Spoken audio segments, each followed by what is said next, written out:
Hey, Brian here from Lanturia.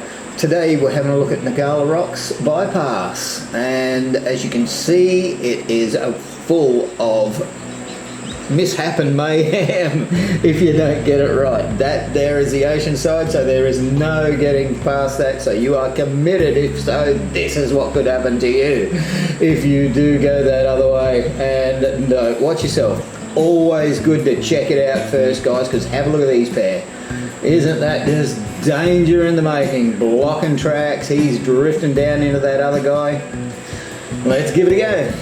And it is just tyre pressures, guys, that's all it is. It's just making sure you got it right. You don't have to have the biggest, hugest V8, although it helps and they sound really good. But our courier does it fine, and we've never got stuck. Actually, we've never got stuck on Fraser whatsoever, and we load this sucker up. Going through this brackish water here, it again looks a lot worse than what it really is. And again, it's just coffee rock. If you do get a bottom out, we got some pretty good ground clearance, but if you do get a bottom out, it's just coffee rock, so it's just going to do a bit of a scraping and shouldn't do any damage to your vehicle whatsoever. Alright, and now we get to the business end of it. Really, if we set our tyres at around about 15 all the time. As soon as we get off the barge, we've never been stuck yet. It starts getting boggy about now. Okay, this is where those other two jokers were just before. And here in the summer, and it is really hot, and it hasn't rained for a long time, this stuff gets really super powdery. And yeah, you can get super bogged, and you can get hung up here and be in a queue behind these guys who do get hung up here for a couple of hours.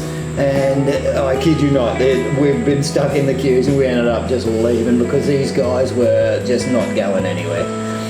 The cruise across the top's pretty plain, really enjoyable. It is two-way, and there is very minimal way to get out of the way if you have an oncoming vehicle coming your way. But again, common sense, don't go like a madman, and be safe, be safe. This is the exit, North Ngkala Rock, and as you can see, it is a little bit steeper than it seems here on camera, but this is in really pretty good condition.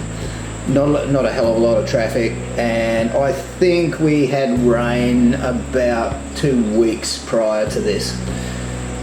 Okay, we'll just do a turn and go around and run through it again, just to let you see that so long as you've got tyre pressures, guys, and common sense.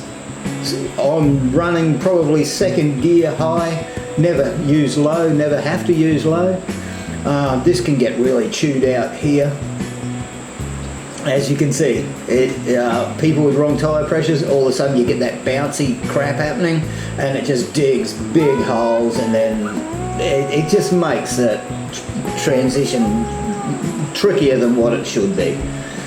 Cruising across the top, it's just a nice drive in the park, really, so long as there's no one coming the other way and you've got your tyre pressures right.